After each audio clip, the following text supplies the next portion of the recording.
Media Doktor, sağlığın varlığındır.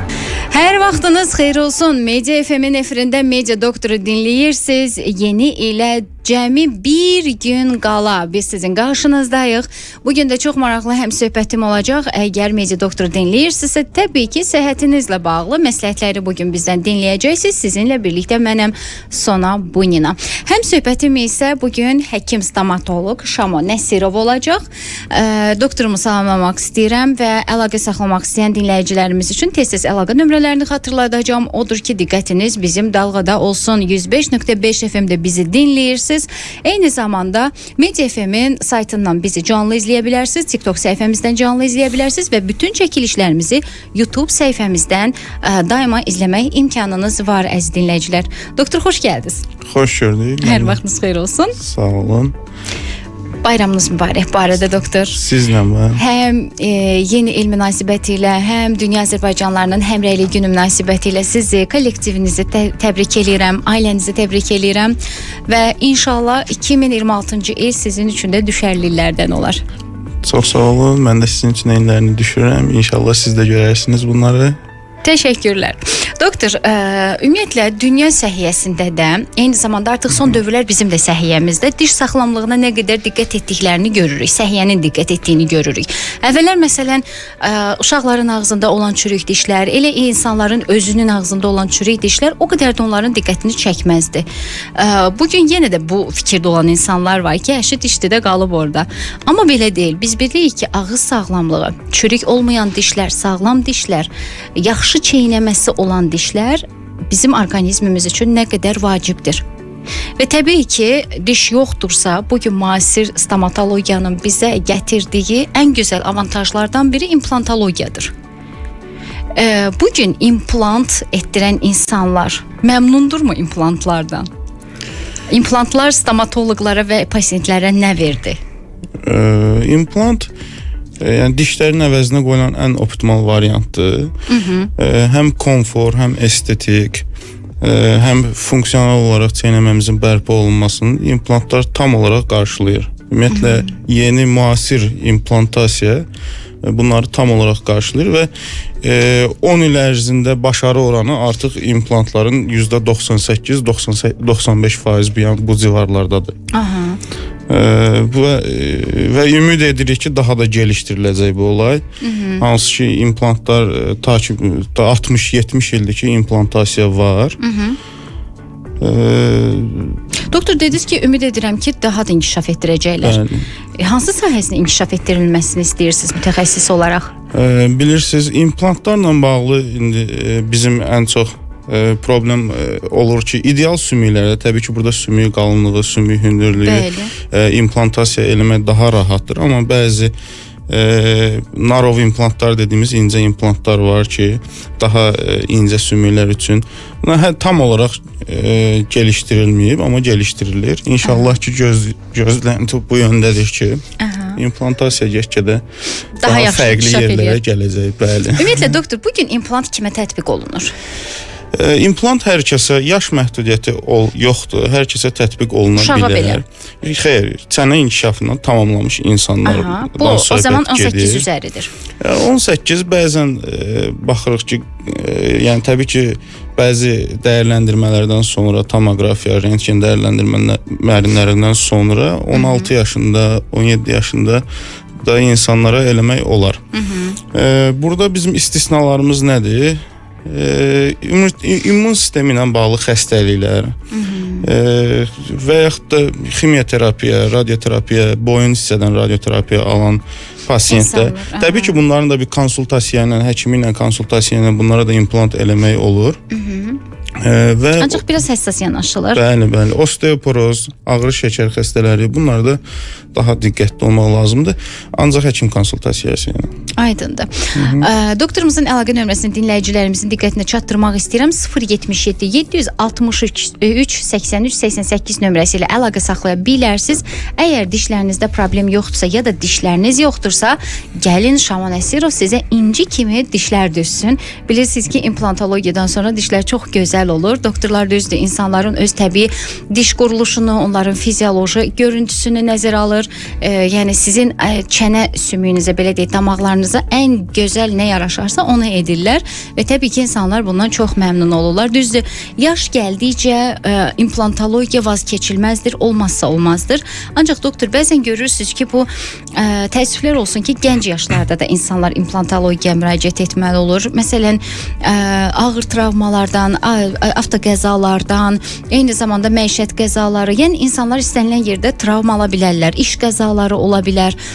Bəzən görürsünüz, hətta balaca uşaqlarda belə qəzalar yaşanır, təəssüflər olsun. Çox zamanda uşaqlar ön dişlərini itirirlər, təəssüflər olsun və kəsici diş yoxdursa, artıq çeynəmə dişləri də bir iş görmür. Əməlli başlı insanın mədəsi də, orqanizmi də yüklənmiş olur. Doktor, kimlər bugün implantologiyadan rahat istifadə edə bilər və o implantologiya prosesi necədir? Yəni implanta gələn insan hardan başlayır? Nə edirik? Məsələn, bir iş adamı da implant yığdırmaq istəyir. Yəni nə qədər vaxtını alacaq? Siz onu işindən ayıracaqsınızmı bu prosesə görə? Yoxsa belə dezavantajları yoxdur? Bilirsiniz, bu implant prosesi biraz mürəkkəb prosesdir. Yəni öncəsində ilk öncə pasiyent özündə qərar verməlidir. Mən nə istəyirəm deyə. Və bizdə pasiyentin istəyi çox önəmlidir. Aydındır. Və təbii ki, bizə başvurur. Biz bir tomoqrafiya incələməsi eləyirik. Bəzən lazım gəldikdə qan analizləri istəyirik. Daha sonra implantasiya əməliyyatı əslində çox qısa əməliyyatdır, uzun əməliyyat deyil. Ağrılıdırmı doktor? Xeyr, heç bir ağrısı yoxdur. Lokal anesteziya altında oluna bilər. Amma bəzi anksiyetəyə bağlı olaraq sedasiya altında da veririk. Yəni general anesteziya altında da oluna bilər. Kimlər edirsiniz bunu? Ümumi anesteziya kimə tətbiq olunur? Ən çox qorxan pasiyentlərə tətbiq edirik. Qorxan pasiyentlər və bəzi xəstəliklər, misal üçün əqli çatışmazlığı olan insanlarda, mental olaraq rahatsız olan insanlarda, ağzını çox saxlaya bilməyən, açıq saxlaya bilməyən insanlarda sedasiya ilə də eləyə bilirik. Çox qısa bir əməliyyatdır. Heç bir ağrısı olmur. İndi implantasiya çox inkişaf eləyib.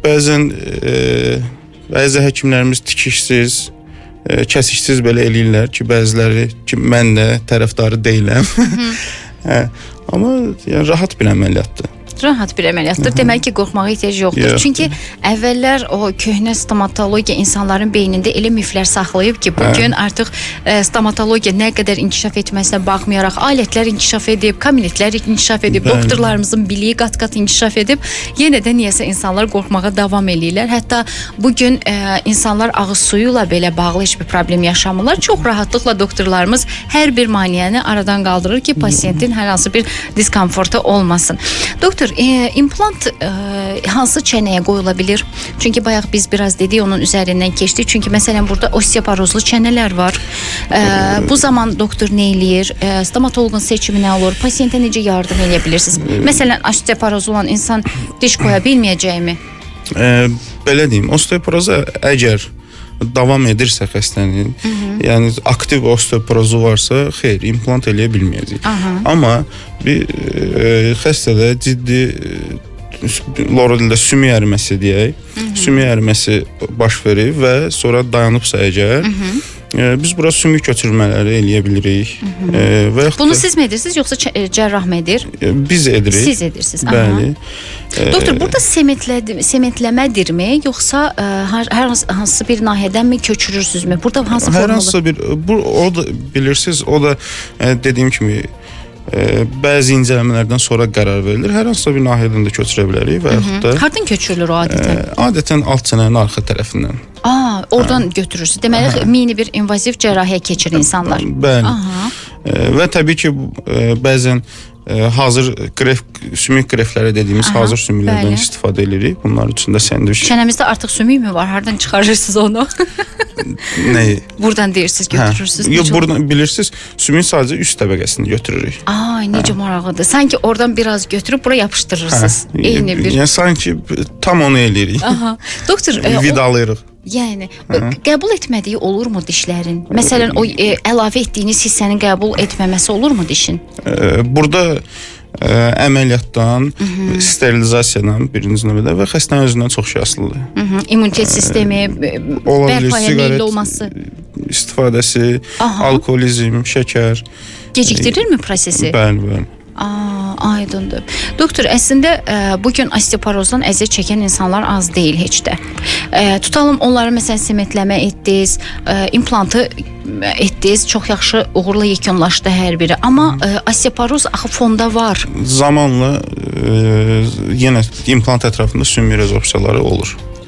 O zaman nə edirsiniz? Bilirsiniz, buna belə bir şey deyim ki, biz nə eləyək, bu rezorsiyanın qarşısını ala bilmirik. Yəni normal insanlarda da, amma bunun bir normaları var. Bəzi normalar çərçivəsində davam elədikdə heç bir problem olmur. Gələcəkdə implantlar təzələnə də bilir. Yəni implantları çıxarıb yenisində qoymaq olur. Eyni seansda yenisində qoymaq olur yəni. Doktor, implantın özünə qarşı allergik reaksiya və s. olurmu? Çünki insanların arasında çox belə söz-söhbət dolaşır ki, əşi ora yad metaldır, mən onu qoyacağam, nə olacaq? Bilirsiniz, implantlar əsasən titanium metalından hazırlanır. Yəni qızıl standart hələ ki titaniumdur. Düzdür, zirkon üstündə də çox işləyirlər, amma qızıl standart titaniumdur.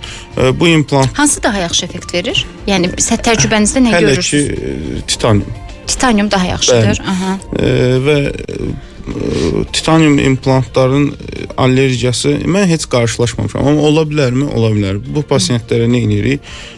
Allerjik test tətbiq edirsiniz. Antikor testi verirlər. Buna uyğun olaraq təbii ki, çox nadir olan bir şeydir hər halda. Çünki ətrafında da heç kimin qarşısına çıxmır. Nə yaxşı, tək olmasın doktor. Qadın və kişi fərqi varmı implantın tətbiq olunmasında? Qadınlarda menopoz dönəmində var. Niyə var? Çünki menopoz dönəmində osteoporoz istər-istəməz qadınlarda olur. Buna görə var. Sümüyün sağlamlığına görə təsir göstərir artıq. Və yəni, kişilər bir də genetik olaraq daha iri, həcmli sümüklər olduğu üçün kişilərdə daha İşləmək daha rahatdır, qadınlarda daha incə və çətindir. Bir də deyingənliyi varmı qadınların? Orada sizi yormurlar ki? Yox, qətiyyən.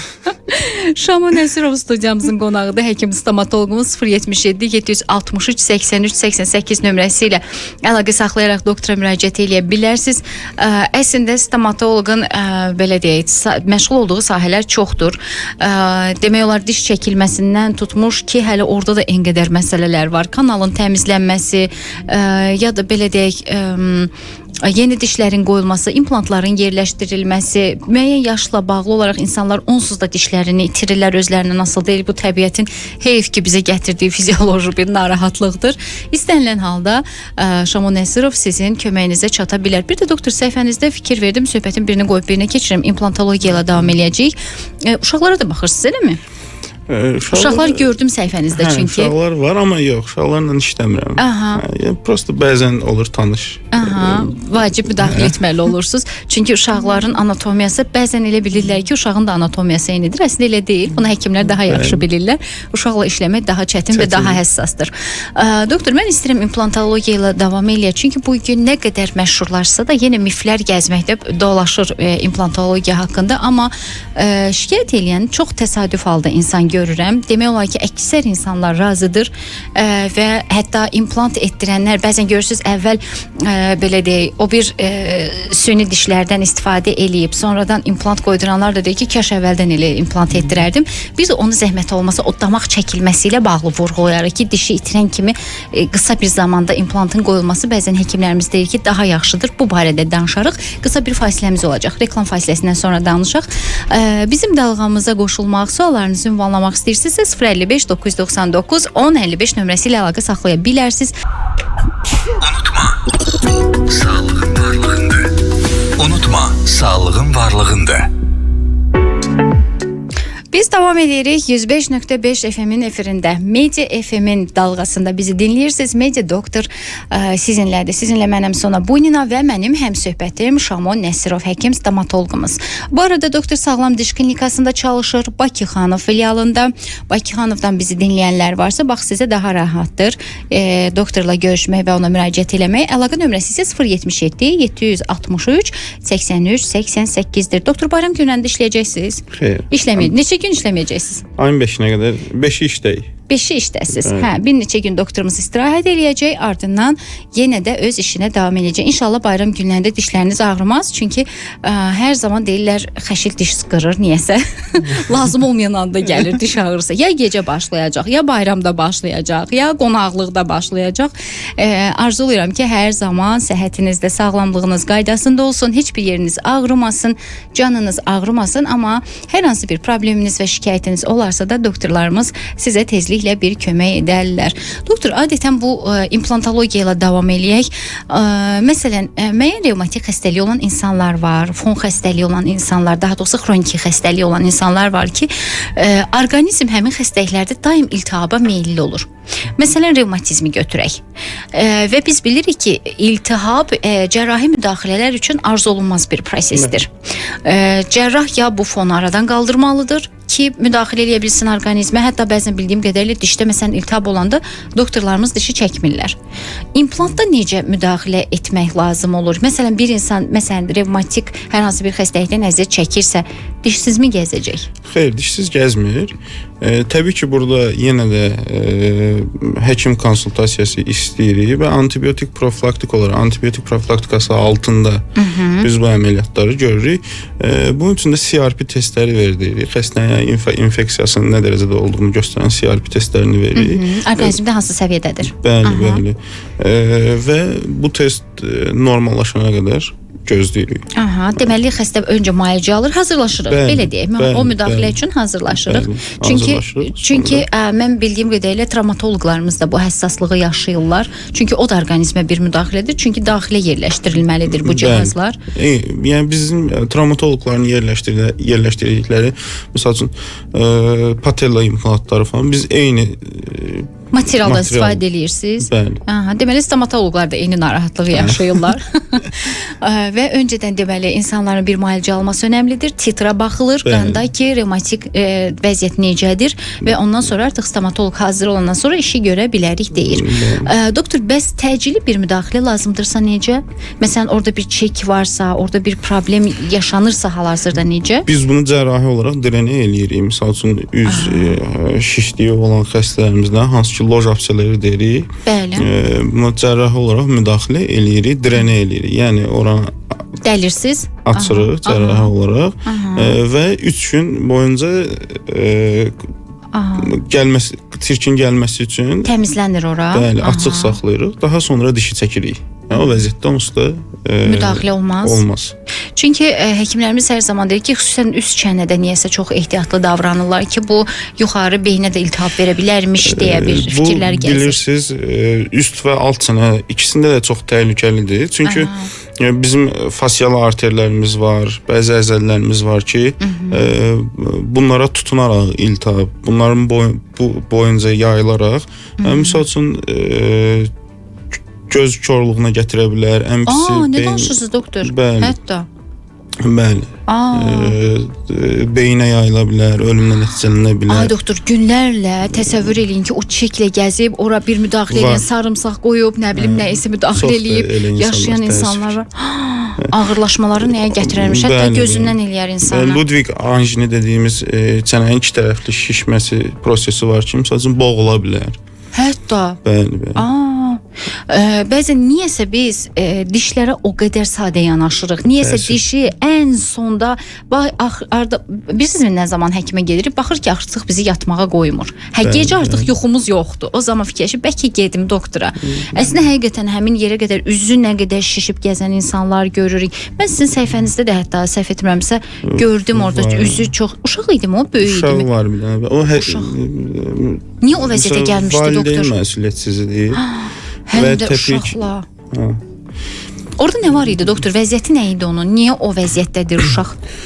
Bu mandibulyar apse dediyimiz, yəni alt çənənin şişməsi ilə nəticələnən bir iltihabi reaksiya keçirir. Çürük diş. Çürük dişdən olur. Bəli, çürük dişdən. Çürük dişdir, köklər uzun olur və bəzi əzələ baryerini keçəndən sonra artıq dərimizin altına toplanır.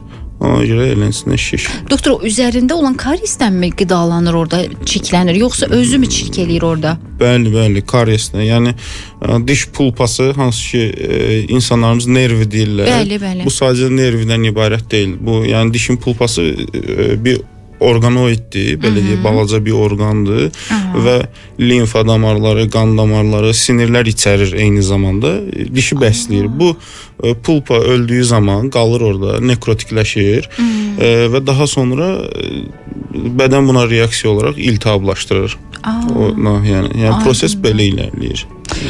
Ümumiyyətlə dişlə bağlı mən həmişə istəyirəm dinləyicilərimizi də çağırış eləyim bununla bağlı ki, dişlə bəsit davranmayın. Adi bir orqan kimi davranmayın. Diş çox təhlükəli orqanlardan biridir.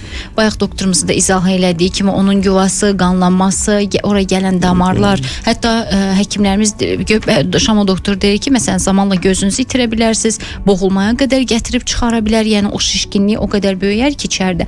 Hətta biz dəfələrlə beyni iltihab atması ilə bağlı danışmışıq ki, çox təhlükəli məsələdir. Yəni dişlərin hər biri ayrılıqda başqa bir orqandır. Onlar eyni bir orqan deyil və hər birinə də xüsusi həssaslıq və incəliklə yanaşmaq lazımdır. Xüsusilə də bu məsələ övladlarınızın başındadırsa, özümüzə də ciddi yanaşmalıyıq. Niyəsə biz övladlarımıza həmişə bir kateqoriya ayırırıq, amma bugün uşaqlara da sadə yanaşanlar var ki, dişdə heç nə olmaz, amma olur. Bəli, amma olmaz. Bəli, müalicə etmək lazımdır.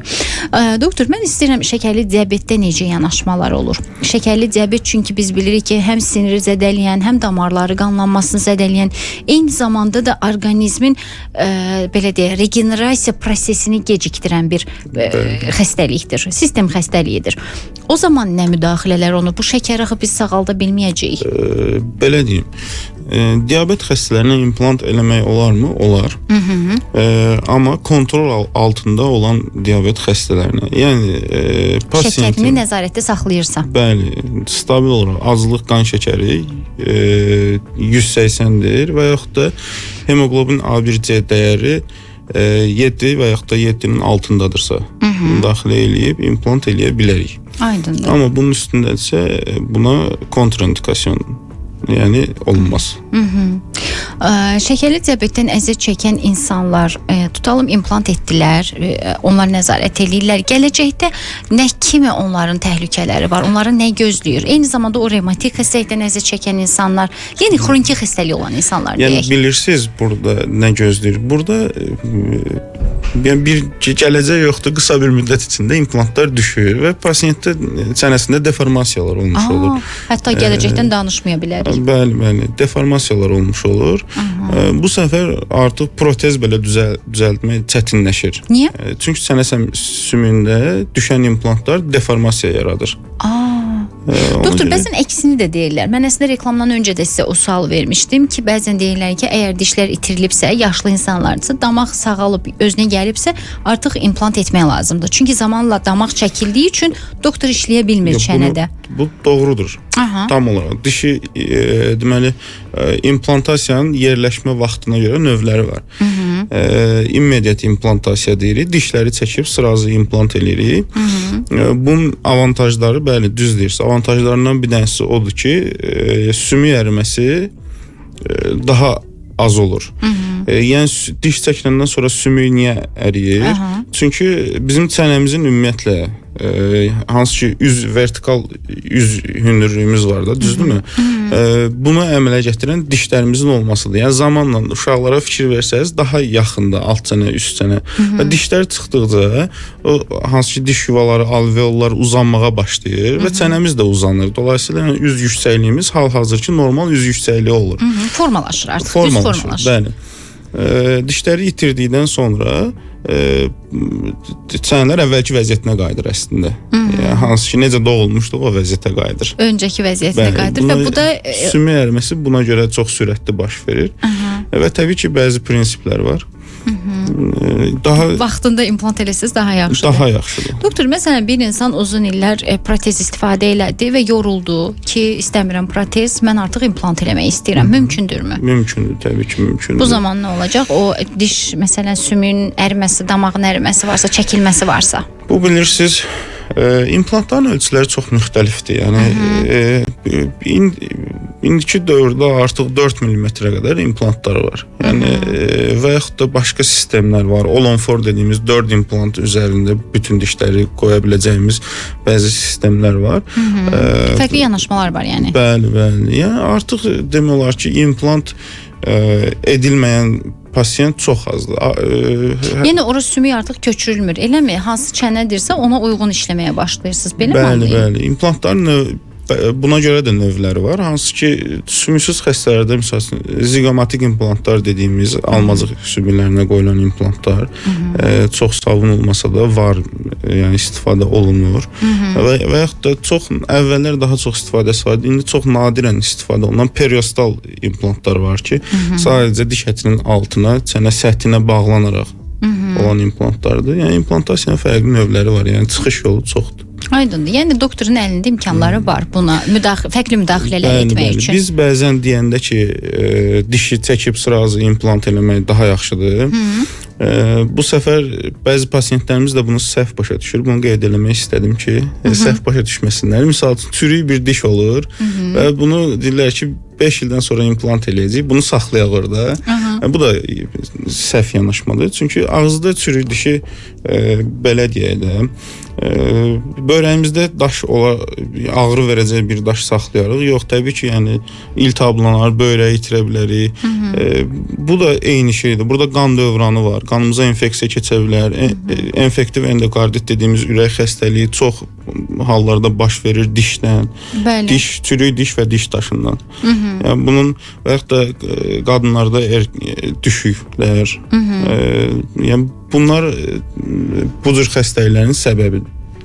Bəzən gənc yaşlarda da biz xanımlarımızda hədsiz dərəcədə karies, dişlərin itirilməsi və ağız sağlamlığının yerində olmadığını görürük, amma niyəsə xanımlarımız bu vəziyyətdə belə hamilə qalırlar. Məsələn, Yaponiyada buna çox xüsusi və ciddi yanaşılır.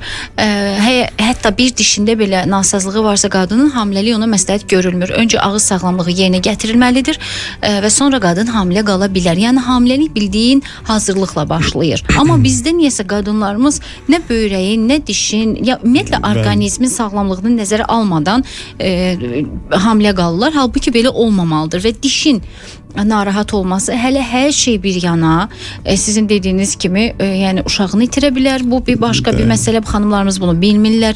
Eyni zamanda da siz hamiləlikdə necə müdaxilə eləyəcəksiniz dişlərə? Düzdür, doktorlarımız bugün maksimum dərəcədə xanımlara kömək eləməyə çalışırlar, amma istənilən halda məhdudlaşır. Onların istifadə edəcəyi preparatlar məhdudlaşır. Doktor ehtiyatla davranır və qadının halını nəzərə almalı olur. Amma əziz xanımlar, olmazmı ki, bunu öncədən həll eləyəsiniz? Belə bir problemləriniz varsa aradan qaldırasınız və sonra hamiləliyə başlayasınız. Bir də doktor, hamiləlik sonrası dişlərin tamamilə itirilməsi olur. Qadınlar nə zaman müraciət eləyə bilər belə olan halda? Çox şiddətli niyəsə çürümə başlayır hamiləlikdə. Bəli, bilirsiniz, doğum prosesi çox mürəkkəb bir prosesdir. Təbii ki, ana özündə olan vitaminlərdir, minerallardır, yəni bunlardan uşağa verir və istər-istəməz anadakı kalium, kalsium dəyəri çox sürətlə aşağı düşür. Doktor, bu kənardan verilərsə, ana bunu kənardan alarsa, eyni proses yenə davam eləyərmi? Bəli, davam eləyir. Çünki bu kənardan alınan istənilən mineralı, istənilən vitamini bədəndə depolamaq çətindir. Mütəmadi olaraq alsa belə. Yəni bu zaman alacaq deyirsiniz. Zaman alacaq. Və yəni %99 da mən sizə deyirəm ki, bunlar bəhanədir. Çünki əgər ağız higiyenimiz, baxımımız normal şəkildədirsə, bunların heç biri baş vermir təbii ki. Yəni ilk olaraq insanın özü dişlərini fırçalayacaq. Bu proseslərə biz hamiləlik dövrünü keçəndən sonra bəzi qadınlarımızda hamiləlik gingiviti dediyimiz gingivit diş əti şişmələri olur. Təbii ki, bu daha öncə var olan bir xəstəlik hamiləlikdə alovlanır. Bəli. Bunların müalicəsi ilə başlanılır. Sonra pasiyentdə normal şəkildə davam edilir. Aydındır. Doktor, mən sizin bir qədər diş daşlarının yaranmasından danışaq ki, diş daşları niyə yaranır? Onların vaxtaşırı təmizlənməsi zərərlidirmi? Bəzən görürsünüz, insanlar özləri təmizləməyə çalışırlar bunu və eyni zamanda da diş mərcunları onun öhdəsindən gəlməyə qadirdirmi? Diş daşları niyə yaranır? Diş daşları bilirsiniz İçdiyimiz suların yəni tüpürcək vəzlərinin ifraz elədiyi suların duzlu olmasından və yaxud da buradakı ən əsas nədir? Dişlərin yemək retensiyonu, yəni yemək atıqlarının ora tutunması, bakteri kolonilərinin orada oluşması, diş daşları təmizlənməlidir bir mənalı olaraq. Yəni bəzi pasiyentlərimiz özü təmizləməyə çalışırlar. Qətiyyən professional şəkildə təmizlənməlidir. Deyirlər ki, mənim damağım xəstədir, damağım zəifdir, buna görə belə. Bunun səbəbi diş daşlarıdır bir mənalı olaraq. Diş ətinin altında olan diş daşları və yaxud da diş ətinin üstündə olan diş daşları. Ona görə diş daşını təmizlənməlidir və heç bir zərəri yoxdur. İldə bir dəfə təmizləmək lazımdır. İldə bir dəfə. Onların qalması nə problem yaradır? Təmizlənməzsə nə olar? Təmizlənməzsə nə olar? Təmizlənməzsə bilirsiniz, illa ki tanıdıqlarımızdan biri deyir də, mən dişlərimi fırçalayanda dişlərim qanayır və yaxud da durduğu yerə qanayır. Diş daşlarını təmizləmirik və diş daşları artıq diş ətinin altına qədər keçir. Biz buna periodontitis deyirik. Bizdə parodontoz deyilir buna. Parodontozluq xəstələrinin səbəbi diş daşı, dental plakdır. Və bunu loro dildə belə izah edim də, barmağınıza tikan batıb, siz bir ay onu çıxardmırsınız. Yəni ən azından təsəvvür. Bu da diş ətinin, gingivit dediyimiz xəstəliyi diş ətlərinin çirkidir. Yəni diş daşlarını təmizləməsək bu proses baş verir. Qısacası. Doktor, ümumiyyətlə diş ətinin iltihabına nə səbəb olur? Yəni təkcə diş daşlarıdır mı diş ətinin iltihabına səbəb olan? Əsasən bəli, yəni böyük oradakı səbəb diş daşlarıdır. Amma məsəl üçün daşqın blomplar ola bilər, hansı ki blom eləyib həkim və dişin anatomik formundan çölə çıxmışıq. Yəni yenə dediyim kimi tikan kimi batır və yaxud da ortodontik travmalar ola bilər ki, bəzi dişin üst dişlə kontaktı çox digərlərinə görə çoxdur. Bu travmalara görə də diş əti cavab olaraq simmetriya pozulanda, bəli, cavab olaraq iltihablana bilir. Aydındır. Doktor, abseslər nədən yaranır? Diş absesləri. Təhlükəlidirmi onlar? Bəli, diş absesləri təhlükəlidir. Diş absesləri diş çürüklərindən yaranır və müalicə olunmuş dişlərdə yarımçıq müalicə olunmasından və yaxud da daşqın müalicə olunmasından yaranan abselər. Belə deyim də, abselər bəzən xroniki halda ola bilir, bəzən akutlaşır. Yəni alovlanaraq bayaq dediyimiz olayları hansı ki üz şişkinliyinə qədər gətirib çıxara bilirlər. Doktor, abseslər və kistalar bir-birindən fərqi nədir? Bir-birindən fərqi nədir? Kista absenin əslində xronikləşmiş halıdır. Yəni necə? Bədənimiz, immun sistemimiz bir yerdən sonra artıq çirkin ətrafını bir epitellə bağlayır. Yəni bunu belə izah edə bilərəm. İçinə su doldurulmuş balon kimi düşünə bilərsiniz. Artıq o balon bu sunun dağılmasının qarşısını alır və balaca kistalar olaraq qalır.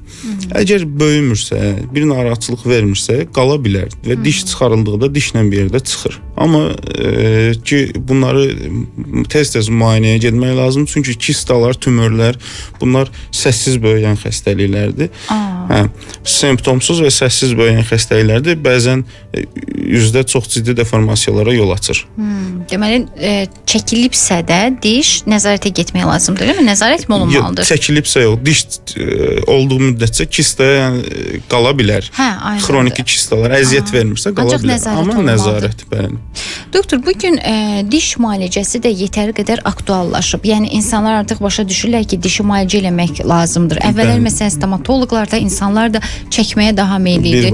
Dişini çək, canın qurtarsın. Ancaq bugün belə deyil. Hətta uşaqlarda biz bugün süd dişlərinin belə müalicəsini aparırıq. Halbuki əvvəllər ümumiyyətlə bunlar daimi dişlər deyil, nə ehtiyac var deyə bütün həkimlərimiz də çəkərdi onu. Valideynlər də onu saxlamağa heç vaxt meyilli və həvəsli olmazdı. Ancaq bugün stomatoloqlarımız çox gözəl onu elmi şəkildə izah etdilər ki, uşağın ağzında həmin sümüklərin, daha doğrusu dişlərin daimi dişlər gələnə qədər qalmasında nə qədər böyük əhəmiyyəti var. Çünki daimi dişlərin öz yuvasına gəlməsi üçün və səliqəli bir diş quruluşunun alınması üçün süd dişləri müalicə olunub, lazımi vaxta qədər qorunmalıdır. Vaxtilə amma məktəblərdən də, hətta məktəb öz illərimizi yəni xatırlayıram, nə qədər uşaqların dişi olmazdı və o formada da gəzərdilər. Ancaq indi uşaqların maşallah çox ağız quruluşları səliqəli, təmiz və burada stomatoloqların da az rolu yoxdur. Həm maarifləndirmə işinə görə, həm də onların səliqəli müdaxilələrinə görə. Buna görə də sizə təşəkkür doktor. Şamo Nəsirov studiyamızın qonağıdır. Əziz dinləyicilərimiz, həkim stomatoloqumuz 077 763 83 88 nömrəsi ilə əlaqə saxlaya bilərsiniz doktorla. Sağlam Diş Klinikasının Bakıxanov filialında çalışır. Doktor dedi ki, ayın 5-dən etibarən artıq işdə olacaq. İmplantlarla bağlı, dişə hər hansı müdaxilələrlə bağlı, müalicə ilə bağlı, ola bilər dişlərin çəkilməsi ilə bağlı hər hansı bir narahatlığınız varsa, doktor sizə kömək eləyə bilər. Doktor, bu kanal müalicələrindən mən istəyirəm bir qədər danışaq. Orada da insanlar çox vaxt arzu olmayan nəticələr yaşayırlar. Bəzən görürsünüz, sinirlər tam çıxarılmır, sinirlərin yerində nəyisə kistalar formalaşır. Bu da insanları zamanla çox incidir. Bugün belə deyək, dişin müalicəsində optimal variantlar nədir və hansı diş həqiqətən müalicə oluna bilir? Yəni onu çəkəkmi, saxlayaqmı? Yoxsa bu yenə doktor dəyərləndirməsidir? Bilirsiniz, diş müalicələri, kanal müalicələri artıq ümumiyyətlə Amerikada falan kanal müalicələri o qədər inkişaf etmiş alətlər istifadə olunur ki, artıq biz bəlkə hər kəs görüb bunu, iynə kimi alətlər olurdu əllə. Artıq bunlar demək olar ki, dünyanın çox yerində qalmayıb. İndi biz endomotorlardan istifadə edirik, bunun avtomatikləşdirilmiş formasında cihazlardan istifadə edirik. Yarımçıq o sinir dediyiz ki, yarımçıq sinir. Daha çıxarır onu. Hansı ki, yarım qalan sinir. Bunu artıq görmək üçün biz apex locator dediyimiz, apex yəni diş kökünün uc hissəsidir. Ora qədər ölçüm cihazları var ki, digital ölçüm cihazları bizə tam ölçünü verirlər, diş kökünün kanalını tam ölçüsünü verirlər. Bugün bütün stomatoloqlarda var mı? Təəssüf ki, bütün stomatoloqlar bunu istifadə eləmir. Aha. Bəli. Siz istifadə edirsiniz. Bəli. Nə gözəl. Bax, mənim dişimdə istifadə eləsəydilər, mənim dişimi itirməzdim. Yəni, misal üçün, bəzən olur ki, doğrudan da keçilməz kanallar olur. Bu dişlər bəzən çəkilir, bəzən dişin yarısını çəkirik, yarısını saxlayırıq.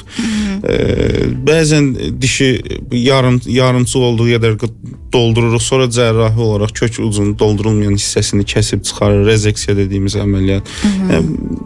Əlimizdən gəldiyi qədər dişi saxlamağa çalışırıq. Doktor, rentgen görüntüsü aldada bilərmi həkimi? Məsələn, çəkmisiniz belə görünür, ancaq dişi açırsınız ki, yox, bu deyil, başqa cürdür. Bəli, aldada bilər. Yəni, ümumiyyətlə, rentgenlər...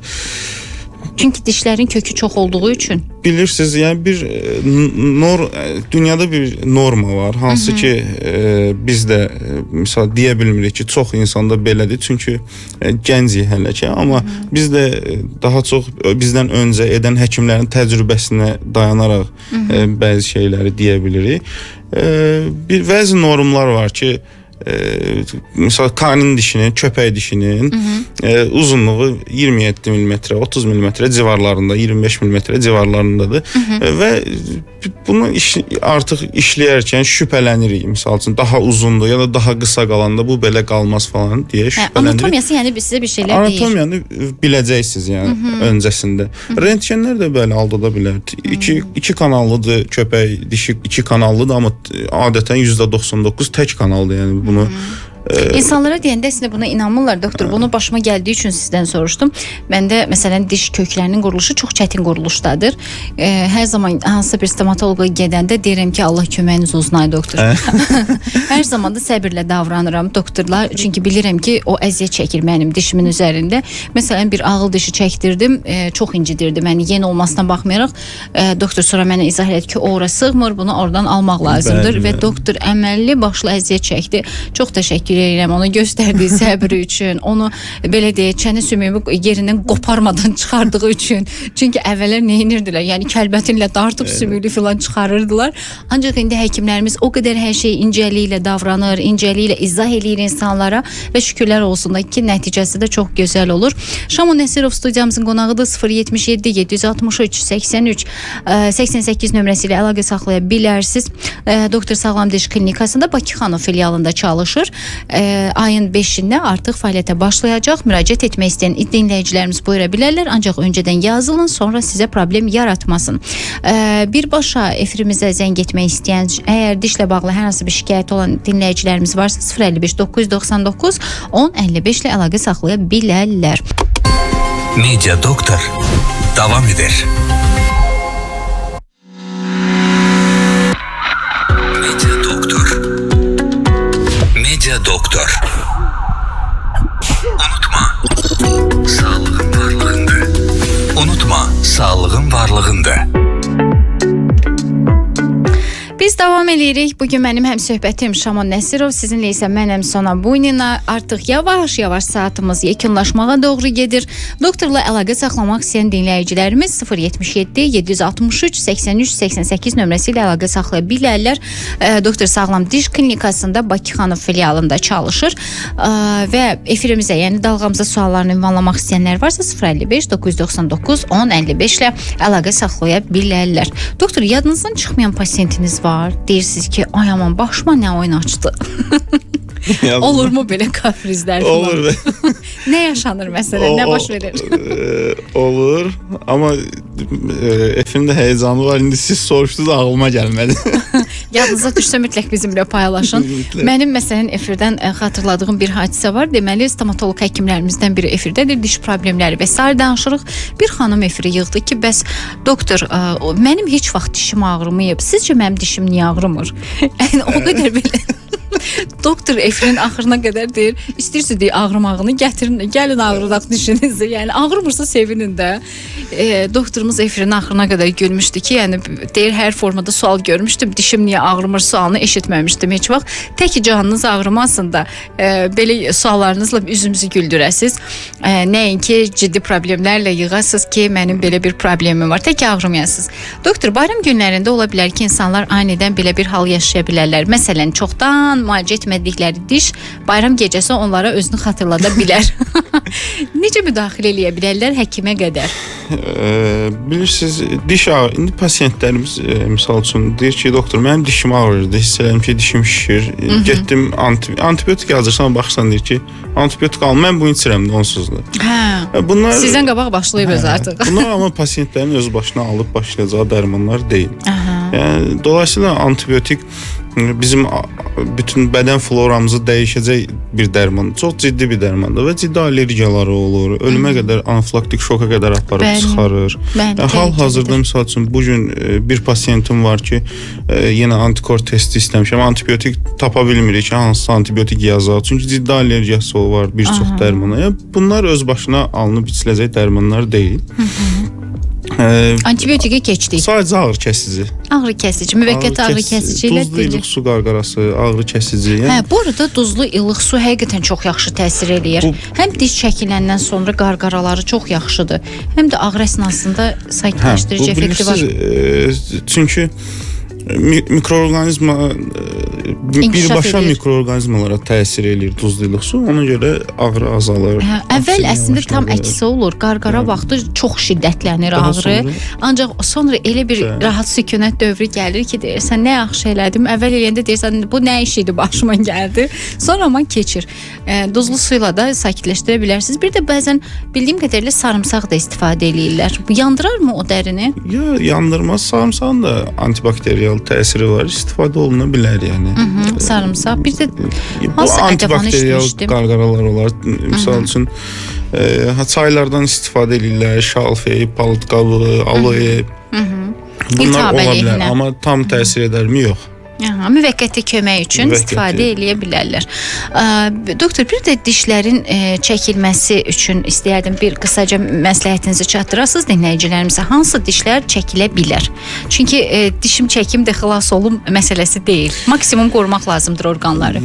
Bəli, maksimum qorumaq lazımdır. Hansı dişlər ki,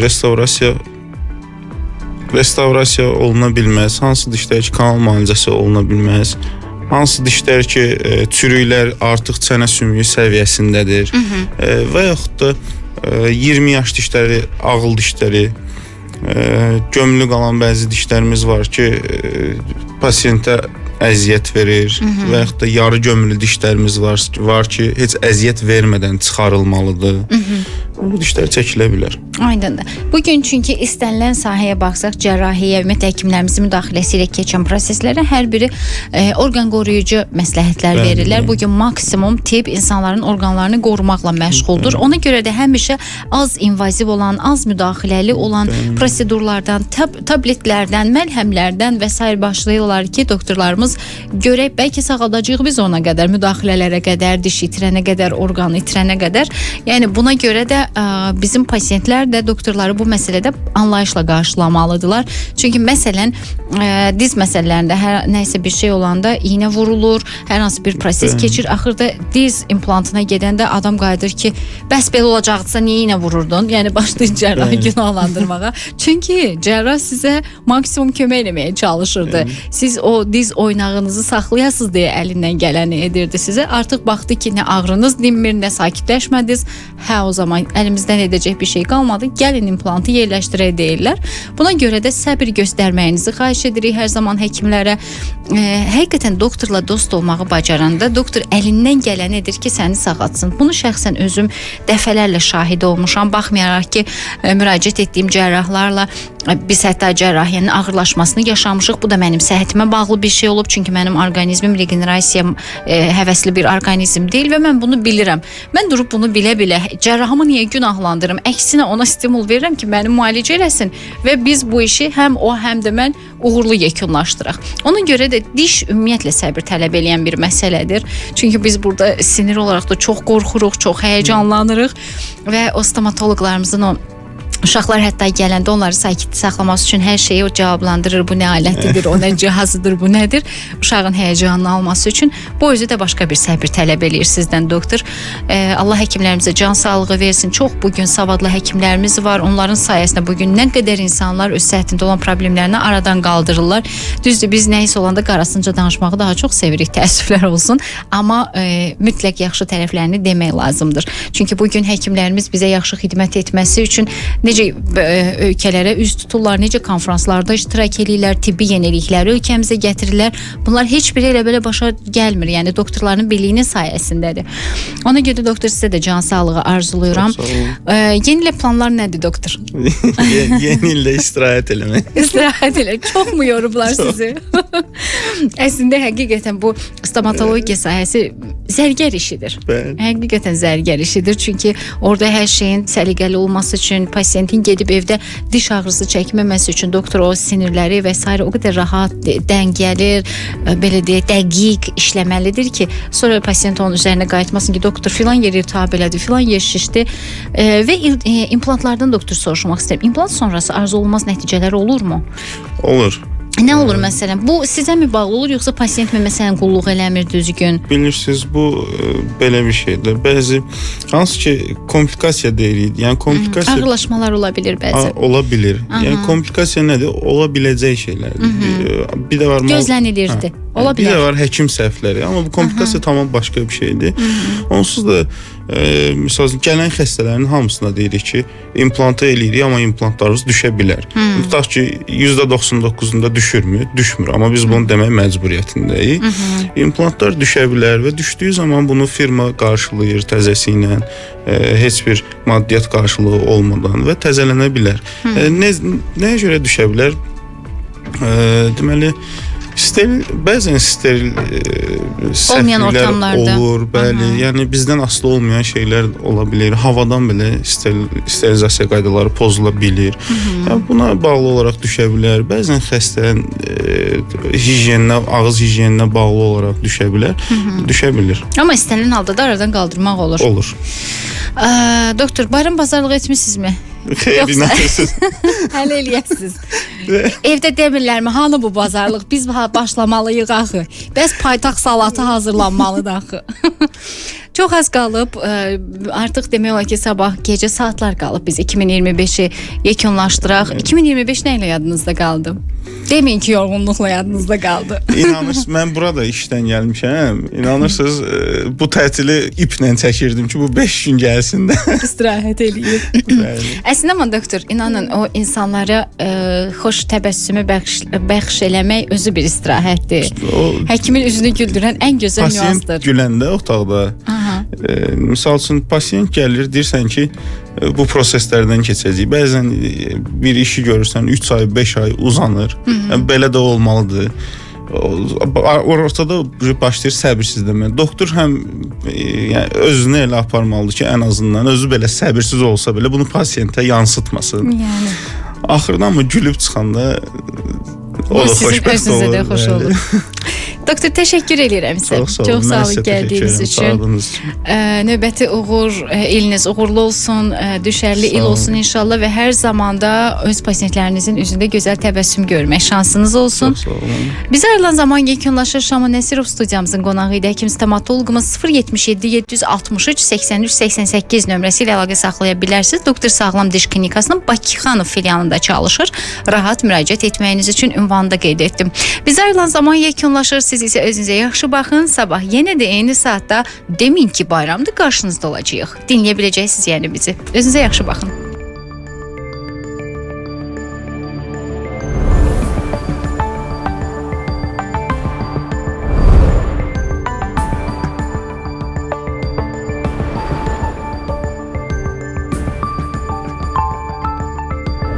Media Doktor. Sağlığın varlığındır.